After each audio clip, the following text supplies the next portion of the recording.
sambil melihat ke belakang. Wah, iki omahe Pak Wali Kota Malang. Wah, iya, wah, dilihat apik ya.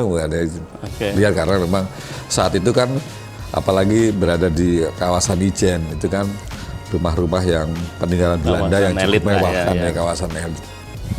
Jadi sempat saya dengan teman-teman untuk melihat ke dalam rumah dinas Wali Kota Malang itu. Kemudian sambil lihat, waduh, apik ya, waduh ada ininya, dan tidak berubah banyak masih tetap seperti saat saya kecil. Kemudian ya sambil guyon-guyon gitu, sambil ini, waduh iki kapan yo kene iso turu kan gitu.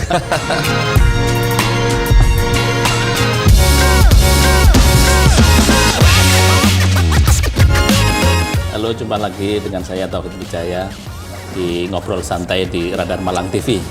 Pemirsa, kali ini kita kedatangan tamu istimewa. Beliau adalah orang nomor 1 di pemerintah Kota Malang, di penjabat Wali Kota Malang.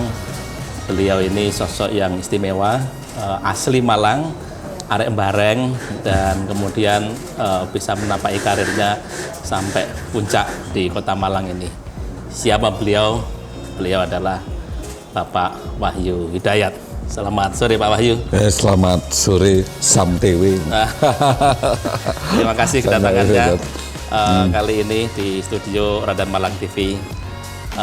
Banyak hal tentu sudah 1 semester lebih menjabat sebagai PJ Wali Kota Malang. Banyak hal yang sudah dilakukan, banyak sekali perubahan menjadi lebih baik lagi.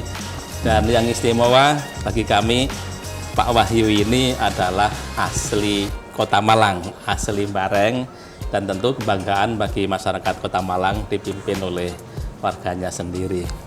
Mungkin bisa diceritakan Pak Wahyu, jenengan ini Barengnya Bareng mana? Ya, makasih Sam TV, ya, sampai Sam TV. Saya memang kelahiran, biasanya kalau orang Malang itu bukan Bareng, tapi Bareng. Bareng, ya. Ada M-nya itu Pak. Bareng, tepatnya itu di Bareng Bandarangin. Kemudian berubah jadi Bareng Kulon. Nah, kemudian ini dekat di Jalan Kawi Selatan. Jadi kalau saat ini posisinya itu persis di belakang Kawi Kios. Ya, toko-toko yang di Kawi atas itu ya, Kawi atas itu. Nah, di balik situ, dan sekolah saya juga berada di sebelah rumah saya, SD Bareng Kulon 2. Oh, Bareng Kulon 2. Kulon 2. Kemudian saya juga di SMP 6, kemudian di SMA PPSP IKIP Malang. Dan sehari-hari ya saya berada di kawasan Bareng itu, satu kawasan dengan kantornya Sam TV ini ya, kantor Radar Malang ini di masuk wilayah Kelurahan Bareng. Ada memori apa kira-kira Pak Wahyu di Bareng tahun-tahun itu? Jenengan kelahiran tahun 60-an, 66 ya. 66 akhir ya. Jadi pada masa-masa SD tahun 70-an barangkali Bareng pada tahun-tahun itu, tahun 70-an dengan Bareng tahun ini, apa bedanya tuh kira-kira? Ya, bedanya dulu memang terutama kayak yang tidak berubah ini di kawasan Ijen ya.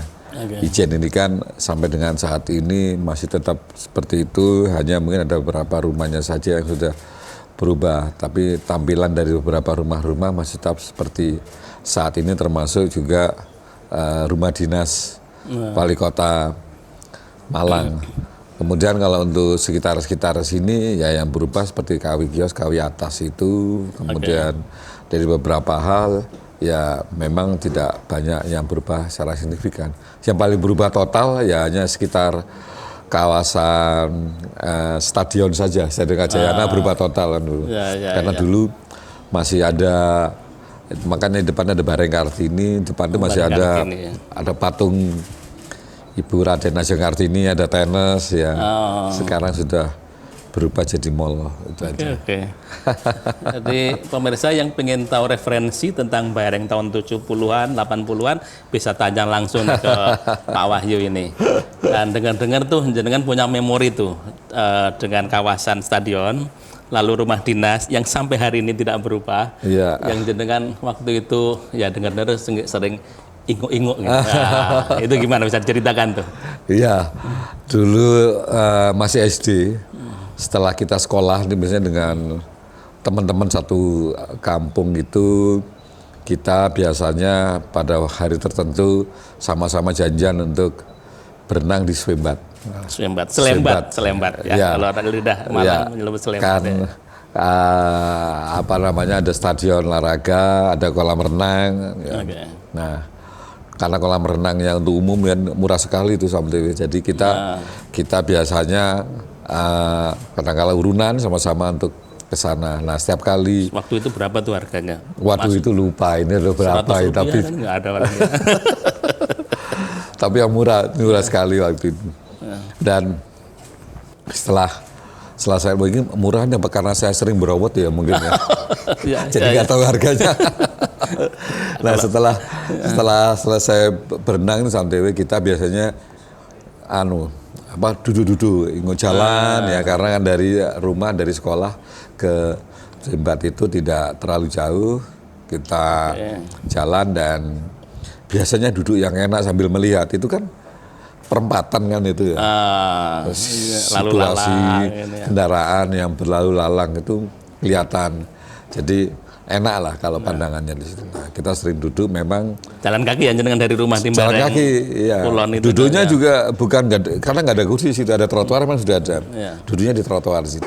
Oke. Biasa kita ya guyon-guyon sambil rasan-rasan sambil melihat ke belakang. Wah, iki omahe Pak Wali Kota Malang. Wah, iya, wah, dilihat apik ya.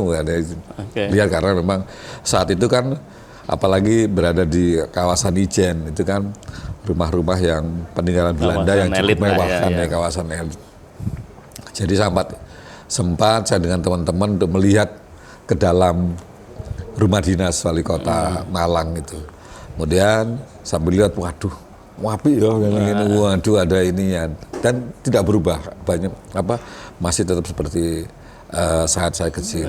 Kemudian ya sambil guyon-guyon gitu, sambil ini, waduh iki kapan yo kene iso turu kan gitu. Tidur kapan bisa tidur saya di rumah dinas itu gitu. Itu kelas berapa tuh? Kelas 5 SD. Okay. Saya ingat kelas 5 SD. Saya masih pakai celana pendek karena habis berenang gitu, bawa tas isinya baju ganti itu yang basah itu. Ya udah, wah ya udah hanya sekedar geng-gengan itu. Tapi saat ini malah saya tidak iso turun yang gue malah nginep di situ. Ini menarik nih. Jadi itu kilasan pikiran begitu aja sebenarnya, dan tidak punya tendensi apapun waktu itu. Tidak ada pikiran. Masih kelas 5 SD. Tidak ada pikiran sampai dengan akan menjadi seperti saat ini. Ada tempat tinggalnya di situ gitu. Semesta merestui lah. Ada arek bareng yang ingu-ingu rumah dinas wali kota waktu itu mungkin masih Ebe Sugiono kira-kira ya wali kotanya. Sepertinya ya Ebe Sugiono dari kelas 5 SD, jalan dari Slembat di kawasan Stadion Gajayana. Sekarang dulu belum ada stadionnya ya. Belum ada. Stadion Gajayana sudah ada. Oh, stadionnya sudah ada. Gajayana sudah ada. Okay. Sebelahnya itu kan yang ada kolam renangnya. Oke. Oke, jelas belum ada. Ya. Nah, saya kira ini bagi arek-arek Malang, jangan takut untuk bermimpi deh. Pak Wahyu yang nggak bermimpi aja, sekedar berangan-angan itu melintas saja, tiba-tiba semesta merestui, dan bayangannya untuk nginep turu di rumah dinas wali kota, ternyata terwujud puluhan tahun kemudian dengan beliau dipercaya sebagai penjabat wali kota Malang. Bukan hanya nginep sehari 2 hari, ini sudah seluk-beluknya udah hafal tuh rumah dinas yang tahun 70-an itu diangen-angen sekarang keturutan gitu. Itu saya kira pengalaman yang luar biasa. Dan saya kira Pak Wahyu ini lahir dari pasangan pendidik. Betul. Ayah dan ibunya guru tulen, dan saya kira waktu di SMA di PPSP itu menamatkan hanya dalam waktu 2 tahun. Waktu itu belum ada program akselerasi, tetapi Pak Wahyu mampu menyelesaikan SMA-nya hanya dalam waktu 2 tahun. Itu bisa diceritakan, barangkali gen pendidik ayahnya pendidik, guru, ibunya juga pendidik, guru. Barangkali itu bisa bagaimana kultur akademis itu berlangsung di keluarga. Ya, Samtewi. Jadi memang saya dari keluarga guru, pendidik, ibu saya guru SMP 8 di sini dan bapak saya guru SMP 6. Dan karena biasa seperti di kalangan pendidik dan kebetulan ibu dan bapak saya ini ketemunya sama-sama guru di Kalimantan Barat pada saat itu bertugas melawan Belanda sebagai sukarelawan. Jadi juga sama-sama mengangkat senjata juga pada saat itu dan ketemu ibu saya asli Malang, bapak saya Sunda. Kelahiran Majalaya. Ketemu di Kalimantan Barat karena sama-sama gurunya yang menjadi sukarelawan, akhirnya ketemu dan menikah dan akhirnya bertempat tinggal di Malang. Karena di kalangan guru dan sempat menjadi sukarelawan, tentu gemblengan dalam keseharian itu, disiplinan itu memang menjadi makanan sehari-hari. Jadi mau tidak mau segala macam, apalagi seorang guru ya. Dan itu memang akhirnya berbekas. Saya malah diminta oleh ibu bapak saya karena ASN dia PNS, mau nggak mau ini kalau bisa anaknya harus menjadi ASN. Pada saat itu Samtewi saya setelah lulus dari ITN Malang itu saya karena basic saya sarjana teknik planologi, banyak proyek-proyek sampai saya menjadi direktur teknik di konsultan tata ruang di Surabaya. Nah, dari situ walaupun saya ini tapi hobi saya itu tetap ngajar. Nah ini akhirnya mungkin sampai sekarang tetap ngajar di ITN dan itu mungkin yang mengalir. Jadi memang saya kalau udah mengajar itu sudah semua permasalahan yang menjadi tanggung jawab saya dengan mengajar enak. Jadi kita keluar semua. Jadi suasana itu jadi mungkin banyak tekanan dan lain-lain. Akhirnya dengan mengajar gini jadi fresh. Nah, itu akhirnya mungkin jadi turunan ya. Termasuk saya juga di SMA kemarin 2 tahun saya lulus. Kemudian ya memang berharap dari orang tua ini bisa masuk di pegawai negeri karena orang-orang dulu kan seperti itu. Kalau nggak masuk pegawai negeri sepertinya bagaimana gitu lah. Nah, itulah jadi tetap saya mengalir dan sampai sekarang tetap mengajar. Itu ngajar di sela-sela kesibukan saya, bagaimana caranya saya bisa mengajar agar ilmu yang saya miliki tidak hilang gitu. Kalau dengan mengajar kan mau tidak mau saya akan membaca lagi, mengingat lagi, paksa begitu agar nanti pada saat memberikan penjelasan kepada mahasiswa saya tetap ada bekal dengan saya tetap membaca supaya tidak lupa. Itu aja. Jadi kultur akademisnya tetap terpelihara sampai sekarang.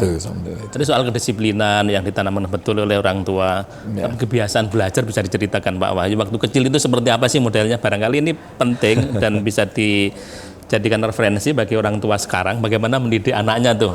Nah, itu bagaimana kira-kira gambaran dari bangun tidur sampai tidur lagi itu pembiasaan itu bagaimana? Waktu itu ya. Kebiasaan-kebiasaan anak-anak itu kadang-kala yang namanya disuruh disiplin itu kan tetap ada aja caranya kan begitu ya. Tapi ya memang di saat saya kecil ini saya orang yang patuh sama orang tua. Jadi kalau waktunya belajar, ya misalkan bangun, pada saat bangun tidur, sholat, setelah sholat, tiap anak itu dikasih tanggung jawab masing-masing sama Dewi. Jadi misalkan saya bangun setelah sholat, sebelum berangkat ke sekolah, itu ada yang disuruh bersihkan ngelap sepeda motor, ada yang disuruh nyapu, ada yang disuruh siap-siap makan. Kebetulan adik saya kan 2 perempuan. Jadi kan berapa bersaudara? Saya 4 bersaudara. Sulung dari 4 bersaudara. Adik saya yang kedua perempuan, adik saya yang ketiga laki-laki, yang keempat perempuan. Biasanya laki-laki ini disuruh ngelap sepeda motor sama sama bersih-bersih. Tapi kalau perempuan itu bantu ibu saya untuk menyiapkan makan dan tugas itulah yang. Kemudian sekolah lah, selesai sekolah kasih waktu siang itu kalau tidak tidur boleh saya dikasih waktu untuk bermain. Itu sampai nanti kemudian sore lah, malam mau nggak mau dikasih waktu sekitar 2 atau 3 jam untuk membuka buku. Jadi nggak ada hal-hal yang harus seperti apa. Jadi beliau malah mengimbangi, silakan main, tapi dibatasi waktunya, tapi jangan lupa belajar. Gitu memberi ruang bagi anak juga, tetapi juga mengawasi gitu ya. Oke. Dengan main-main itu waktu itu di Bareng itu ada apa yang menarik? Itu katanya ada terowongan tuh di bawah masjid, jenengan kan sering masjid Bareng itu. Ya ini kan suasana anak-anak itu kadang-kadang ingin tahunya kan luar biasa. Ya. Sering main juga karena di balik belakangnya atas Kawi Kios itu kan ada sungai. Nah, sungai saya kadang-kala sering bermain di sekitar sungai tersebut, lah itu nyusuri jalan sampai dengan di belakang Masjid Kuba. Nah, di sini belakang Masjid Kuba, di depannya Pasar Bareng itu ada makam. Nah, di balik makam itu ada terowongan. Terowongan zaman Belanda ya? Zaman Belanda. Dan memang beberapa orang tua mengingatkan jangan sampai masuk ke sana karena terowongan ini ya mungkin sekarang atau jangan-jangan itu karena sudah lama nggak dipakai, ular dan lain-lain. Tapi katanya ini bisa tembus sampai dengan ke Rodowo, Simpang Balapan, itu ada sungai lagi ya seperti itu. Nah, itu dulu menjadi tempat larinya pejuang-pejuang itu apabila ada Belanda yang datang larinya ke situ. Dan teman-temannya agak tersembunyi, apalagi ada masjid kan, agak tersembunyi di balik itu. Cuma saat ini saya sudah tidak mengetahui seperti apa, dan suatu waktu nanti saya juga ingin lihat ke situ coba sekarang udah seperti apa. Ini bocoran bagi Gen Z di Malang tuh. Ternyata ada terowongan di belakang Masjid Kuba, Bareng tuh. Gitu ya. Saya sendiri juga belum pernah tahu, tahunya dari cerita Pak Wahyu ini. Oke. Jadi tadi disebutkan tuh Pak Wahyu ini sempat diminta oleh orang tuanya untuk berkarir sebagai PNS lah. Padahal Pak Wahyu waktu itu sudah punya pekerjaan yang cukup mapan setelah lulus dari kuliah sebagai konsultan planologi ya.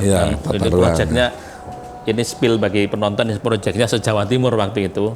Dan jabatannya sudah mentereng salah satu direktur perusahaan konsultan planologi, dan karya Pak Wahyu itu banyak sekali tuh tersebar di beberapa kota di Jawa Timur. Bisa disebutkan tuh kira-kira apa aja tuh karya Pak Wahyu di beberapa kota di Jawa Timur nih? Jadi karena saat itu saya lulusan sarjana teknik planologi, kebetulan di Jawa Timur yang ada planologi hanya di TN Malang, jadi dan saat itu pun kita sedang gencar-gencarnya proyek tata ruang. Jadi proyek tata ruang itu banyak dan hampir tiap pemerintah daerah menganggarkan untuk proyek tata ruang. Dan saat itu saya baru lulus dan satu-satunya saya teknik planologi, karena pada saat lulusan di TN Malang sih saya lulusan pertama dan satu-satunya. Jadi banyak job yang ditawarkan karena dosen-dosen saya rata-rata mereka punya konsultan dan mereka juga banyak membantu, ada beberapa konsultan lain di tata ruang di Jawa Timur ini. Nah, karena saya lulusan pertama dan satu-satunya dan tentu bisa dijadikan referensi karena sarjana teknik planologi tidak ada, saya akhirnya direkrut. Saat itu masih jadi setelah lulus saya, walaupun lulus saya sudah kerja sebetulnya. Setelah lulus akhirnya jadikan asisten planner. Nah, saya akhirnya diminta oleh salah satu konsultan tata ruang di Surabaya untuk bisa membantu sebagai asisten planner semua pekerjaan penyusunan rencana umum tata ruang kota saat itu, RUTRK masih istilahnya. Dan karena memang RUTRK saat itu sedang diperlukan sebagai dasar untuk perencanaan pembangunan di tiap-tiap daerah, akhirnya banyak pemerintah daerah menganggarkan proyek-proyek tata ruang sebagai konsultan tata ruang. Dan saya karena diminta oleh konsultan tata ruang tersebut untuk bisa menjadi asisten planner, saya lakukan. Dan itu hampir semua kabupaten kota yang di Jawa Timur ini saya pernah mengerjakan tata ruang kotanya. Oke. Dan tahapan dalam penyusunan tata ruang kota itu apabila sudah dibuat, kita harus presentasikan tiap kali tahapan. Pada saat penyusunan kompilasi data, kita presentasi, penyusunan analisa selesai, kita presentasi. Proyek pada saat penyelesaian untuk penyusunan rencana tata ruang, kita juga presentasi sampai dengan ada perencanaan tata ruangnya. Dan dari situ kita presentasi itu karena hampir tahun anggaran ini kan hampir sama, tahapan bulan-bulannya lelang dan lain-lain, target pekerjaan juga hampir sama seluruh Jawa Timur. Nah itu akhirnya saya hampir karena mengerjakan hampir seluruh Jawa Timur, pekerjaan saya misalkan hari ini saya presentasi di mana Ngawi gitu ya, saya datang berarti malamnya, kemudian paginya saya presentasi, dan setelah selesai saya harus kembali, saya harus langsung berangkat pernah itu ke Tulungagung. Ke Tulungagung di sana, dan di sana kami ini besoknya kita presentasi Tulungagung. Nah dari Tulungagung saya harus kembali lagi sampai karena besoknya ini ada presentasi Banyuwangi. Udah dari Tulungagung saya jalan lo darat semua sampai ke Banyuwangi. Banyuwangi tengah malam saya istirahat, pagi kita presentasi lagi. Nah tiap tahapan rata-rata seperti itu. Nah ini adalah daerah-daerah yang kebetulan kita atur supaya nanti bersamaan. Tapi ada beberapa daerah lain yang akhirnya saya sempat kelabakan, akhirnya diundur presentasinya malam. Nah itu kan biasanya dari DPRD dan pemerintah daerah. Ya alhamdulillah, tapi ini satu apa namanya pekerjaan yang saat itu betul-betul masih muda ya, jadi semangat semua, dilalap aja semua. Pendeknya ujung timur Jawa Timur sampai ujung barat Jawa Timur udah semuanya. Udah semua. Ujung baratnya Ngawi, ujung timurnya Banyuwangi. Banyuwangi ya, tengah-tengahnya itu ada pernah kerjakan seperti Tulungagung, Kediri, Blitar, kemudian tengah-tengah masuk Malang juga. Kalau sampai ke timur ada Probolinggo, Jember, kemudian Banyuwangi, tapi saya kerjakan. Kalau barat itu seperti Ngawi, kemudian Kediri, kemudian di belah sana Madiun kota. Ke selatan itu juga akhirnya kan Tulungagung itu yang bisa nanti saya ini kan. Utara juga saya sampai Lamongan, saya juga pernah Bojonegoro, saya juga pernah kerjakan Gresik, saya pernah kerjakan tata ruangnya. Semua itu. kota Jawa Timur. Saya tahun 91-an itu. Itu sampai itu. Budaya kerja itu yang kemudian membentuk jenengan ya. Ya, termasuk itu. ketika kemudian berkarir di birokrasi. Ya. Tapi saya tertarik itu kenapa jenengan yang sudah punya posisi penting cukup tinggi di perusahaan swasta dengan gaji yang tidak bisa dibilang sedikit, demikian juga fasilitasnya udah dapat mobil katanya waktu itu. Betul. Kemudian tiba-tiba jenengan harus masuk berkarir menjadi PNS, bahkan dari bawah tuh, konon sebagai pengantar surat dulu. Itu gimana tuh ceritanya? Bagi generasi Gen Z sekarang kayaknya nggak masuk tuh kayaknya. Betul. Itu gimana kan? Jadi kalau jadi sekarang itu emang gua pikirin ya nggak usah gitu ya. Memang saat itu sampai saya karena memang ini sebagai bentuk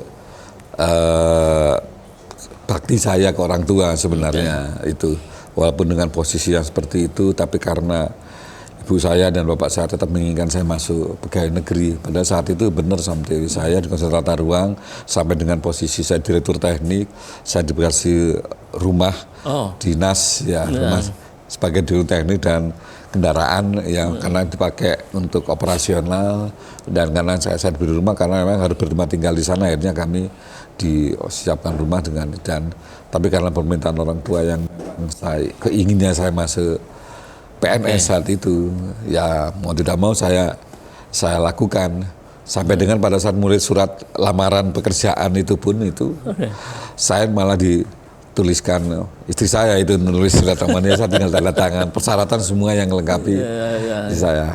Nah pacar saya masih waktu itu ya, sekarang jadi istri saya. Nah di situ akhirnya saya coba tidak apa-apa saya ikuti, tapi kalau saya misalkan diterima, saya harus memilih tempat. Apabila tempatnya tidak sesuai, ya sudah, saya otomatis keluar gitu. Nah, saya memilih tempat. Saat itu yang saya pilih Probolinggo karena rumah istri saya Probolinggo.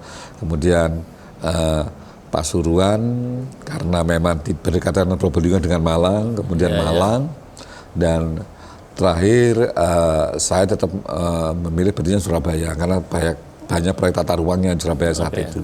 Dan ya alhamdulillah karena saya mungkin tahu kalau asli Malang, akhirnya penempatan saya di Kabupaten Malang, Malang, dan biasa sebagai CPNS, calon pegawai negeri sipil, apabila masuk itu kita belum ada tugas, jadi masuk di PK, dulu masih bagian kepegawaian, dan di situ terus kita biasa sudah baru duduk kan belum ada kerjaan, dikasih suruh buat amplop.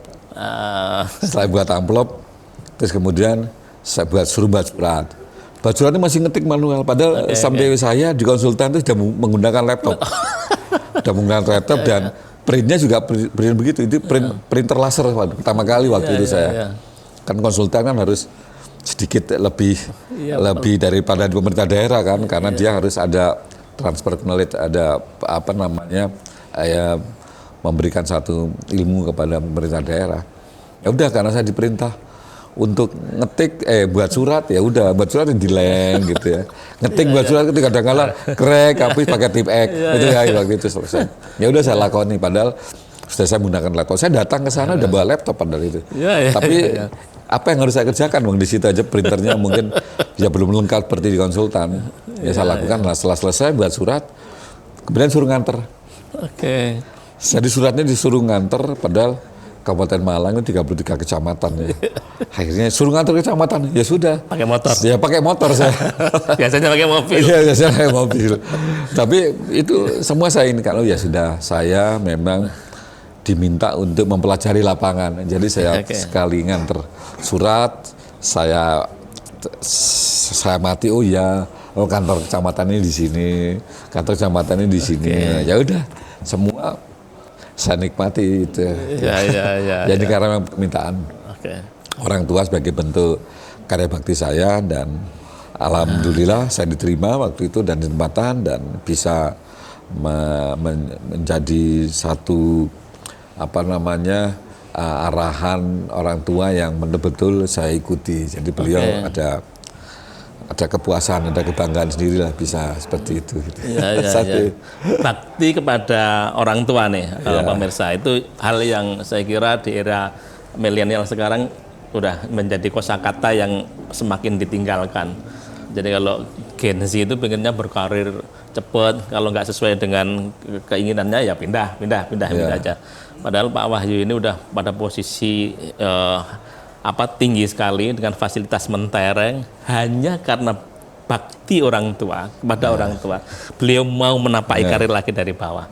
Saya kira itu menjadi hal yang sakral lah, dan ini penting sekali kembali ditanamkan kepada generasi sekarang bahwa bakti restu orang tua itu sangat penting, dan terbukti Pak Wahyu bisa karir birokrasinya cepat tuh. Dari bawah dari pengantar surat, kemudian naik ke camat, ada beberapa lokasi ya, di Camat Tajinan, Camat Singosari juga pernah.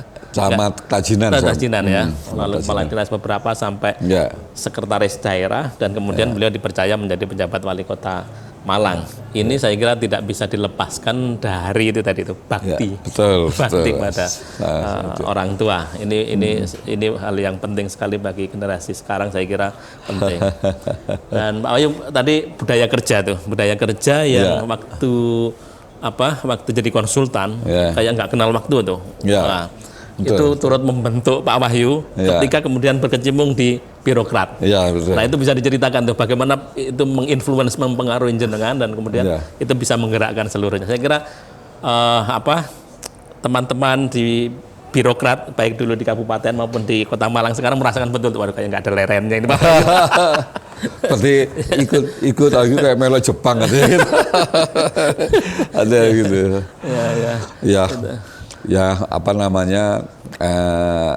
Irama kerja pada saat di konsultan kan berbeda. Jadi masuk jam kerja juga, Nah, karena saya terbiasa dengan jam kerja yang memang tidak seperti jam kerja pada di ASN, dan itu juga saya akhirnya tetap menerapkan, dan termasuk juga keluarga karena memang jam kerja saya seperti itu, jadi kadang-kala saya misalkan sampai harus menyelesaikan pekerjaan, harus menerima tamu, akhirnya sampai dengan malam itu sudah terbiasa. Tapi yang memang yang paling agak sulit itu pada saat saya menyesuaikan dengan waktu pekerjaan yang ada di pemerintah daerah. Jadi saat awal-awal karena banyak ini saham TW yang biasanya saya dengan banyak pekerjaan begitu, saya masuk di pemerintah daerah yang tidak banyak pekerjaan dalam tanda petik. Memang pada saat itu masih staf. Ya akhirnya saya saya bekerja, malamnya saya ada beberapa pekerjaan tata ruang yang memang bisa saya lakukan. Saya akhirnya tetap menerima pekerjaan seperti itu. Jadi sama-sama dia tidak mengganggu. Nah, ke perjalanan seterusnya itu akhirnya pekerjaan sudah mulai meningkat.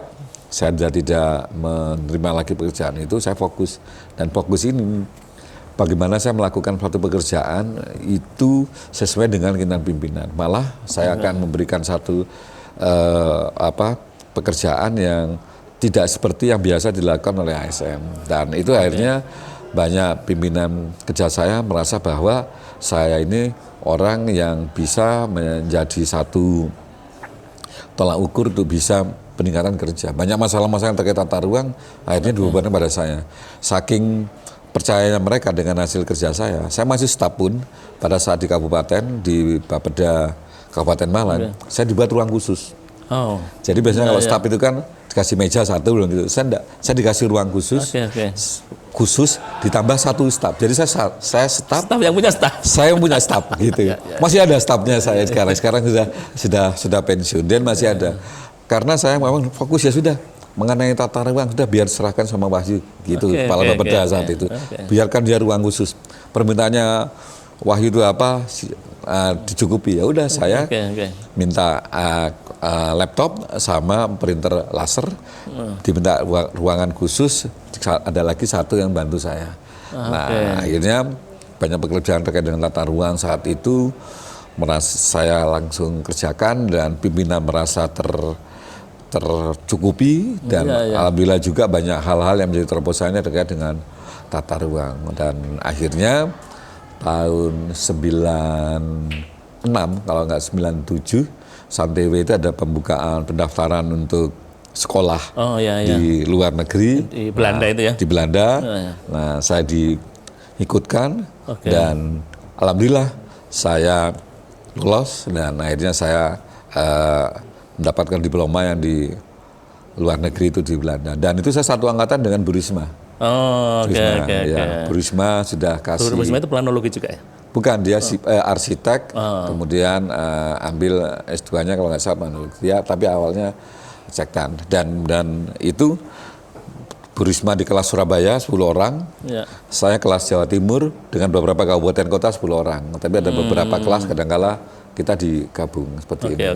Kalau Surabaya kan enak, dia bisa memberangkatkan sendiri karena APBD-nya tinggi. Kalau saya semua dibayar oleh Bank Dunia. Jadi Bank Dunia menyeleksi dari 10 kabupaten kota yang ada di Jawa Timur, saya salah satunya yang terpilih untuk mengikuti pendidikan itu. Istimewa nih. Jadi beliau ini disekolahkan negara ya, ke Belanda untuk belajar tentang tata kota juga. Tata kota juga di Rotterdam, di HIAS Belanda. Jadi dan ini Pak, barangkali kalau dengan pengalaman jenengan yang sekudang itu, kira-kira apa yang akan jenengan lanjutkan di Malang ini terkait problem yang ada di Kota Malang khususnya? Ya, jenengan kan sebagai planner ahli planologi nih. Saham TW, jadi memang banyak PR yang diberikan kepada saya untuk segera menyelesaikan beberapa pekerjaan-pekerjaan yang selama ini menurut masyarakat Kota Malang dan dari DPRD menjadi satu pekerjaan yang memang harus saya selesaikan, dan itu memang jadi tuntutan dari masyarakat Kota Malang untuk bisa segera menyelesaikan. Dan ada beberapa hal dari semua permasalahan tersebut saya ranking ada prioritas yang memang mana yang harus segera saya selesaikan. Dan alhamdulillah ada beberapa pekerjaan yang prioritas sudah saya selesaikan, salah satunya dengan eksekusi dari tol ya di situ sudah. Ya, itu diapresiasi banyak orang tuh. Sudah 7 tahun itu ya nggak selesai. Kemudian masih banyak lagi terkait dengan kemacetan, banjir, pasar, kemudian terkait juga dengan beberapa aset yang memang harus segera saya selesaikan, termasuk ada danau jalan tembus yang itu juga belum selesai. Tetapi tahapan untuk penyelesaian itu semua sudah saya lakukan. Malah ada beberapa hal yang sudah harus segera saya selesaikan, tetapi tentu dengan batas waktu saya hanya 1 tahun ini tidak akan bisa selesaikan itu. Tetapi saya sudah membuat fondasi-fondasi untuk bisa segera selesaikan. Jadi nanti tahapan untuk penyelesaian sudah kita lakukan. Karena saya, dan ini mungkin Sam Dewi tahu juga, untuk menyelesaikan seperti itu kan tidak bisa simsalabim, harus semua selesai. Tapi ada tahapan. Jangan sampai kita menyelesaikan beberapa pekerjaan ini dengan jalan yang tidak sesuai dengan ketentuan. Dan saya juga tidak mau. Lebih baik kita terlambat sedikit, tetapi jelas arah penyelesaian. Dan itu sudah kita lakukan. Senario-senario sudah kita buat, dan harapannya nanti tahapan-tahapan ini sudah bisa kita lakukan, sudah kita koordinasikan, kita sinergikan, dan semua keinginan masyarakat pun sudah dapat kita fasilitasi, termasuk beberapa terobosan-terobosan yang diinginkan oleh mereka terkait dengan kesenjangan saat ini. Pemerintah Kota Malang sudah berbuat, masyarakat dianggap belum, ada beberapa permasalahan masyarakat dianggap kita tidak memfasilitasi. Semua alhamdulillah bisa kita lakukan, dan mudah-mudahan nanti beberapa skenario ini dalam waktu juga tidak akan bisa kita selesaikan, termasuk yang mendekati ini ada terkait dengan kemacetan di Pasar Gadang. Nah itu juga kita akan selesaikan. Banget itu oleh masyarakat. Betul. Oke. Kita doakan semoga Pak Wahyu bisa dimudahkan, dilancarkan dalam skala rencana. Amin. Dan terakhir Pak, hari ini kami kebetulan berulang tahun. 25 tahun. Kami lahir seiring dengan reformasi, otonomi, dan berangkat dari koran lokal, dan kemudian dari koran cetak, kemudian mengikuti perkembangan jadi media multiplatform. Makanya kami punya satu tagline baru, more than newspaper, lebih dari sekedar koran. Nah, harapan dan doa jenengan untuk Radar Malang apa Pak? Ya. Sebagai penutup. Ya, sebelumnya saya ucapkan selamat ulang tahun kepada Radar Malang, Radar Malang yang ke-25, tentunya dengan usia 25 tahun ini, apabila kita masukkan kepada diri kita sendiri merupakan seseorang dari remaja untuk beranjak dewasa. Dan ini memang sudah sangat matang, dan kematangannya inilah sudah dibuktikan selama ini Radar Malang hadir selama 25 tahun ini sudah memberikan suatu warna, terutama bagi kami dari pemerintah daerah, bahwa keberadaan radar ini bisa menjadi media, bisa menjadi panjangan tangan, bisa membantu kepada pemerintah daerah untuk bisa memberikan sesuatu yang terbaik bagi masyarakatnya. Karena tanpa media pun kita tidak akan bisa apa-apa. Apalagi sekarang dengan otonomi daerah saat ini, sama-sama juga dengan radar ini juga mengikuti dengan otonomi yang ada saat ini, mempunyai satu tugas yang sama. Tentu mempunyai tugas yang sama, kita harus bersinergi dengan baik dan mempunyai satu target yang sama juga, bagaimana bisa memajukan dari daerah-daerah ini. Dengan adanya radar tentu juga akan bisa mempublikasikan, juga untuk bisa memajukan. Sama juga kami dengan adanya kewenangan otonomi ini dan memberikan satu kewenangan yang besar kepada daerah untuk bisa memajukan. Dan kami berharap sinergitas dengan kolaborasi, dan kita harus tetap berselaras agar masyarakat nanti yang kita harapkan memahami apa yang sudah kita lakukan dibeniasi dengan baik oleh Radar Malang. Dan sampai saat ini Radar Malang dengan 25 tahun sudah membuktikan hal itu. Semoga ke depan ya untuk Radar Malang, dan juga banyak keinginan dari masyarakat dengan profil media yang saat ini tidak hanya terkait dengan media cetak, tetapi ada beberapa hal sesuai dengan tema tagline yang ada saat ini, itu bisa menjembatani dan mengakomodir dan bisa membersamai kami dan pemerintah Kota Malang dengan lebih baik lagi. Selamat ulang tahun untuk Radar Malang yang ke-25. Terima kasih banyak Pak Wahyu, ucapannya juga kehadirannya. Semoga ke depan kita semakin mampu menginspirasi masyarakat. Pak Wahyu dan seluruh keluarga besar pemerintah Kota Malang juga mampu memberikan yang terbaik untuk masyarakat. Terima kasih. Selamat sore pemirsa. Saya kira demikian yang bisa kita bicarakan pada kesempatan kali ini. Terima kasih. Kota Malang, Boy Silakas. Radar Malang, More than newspaper.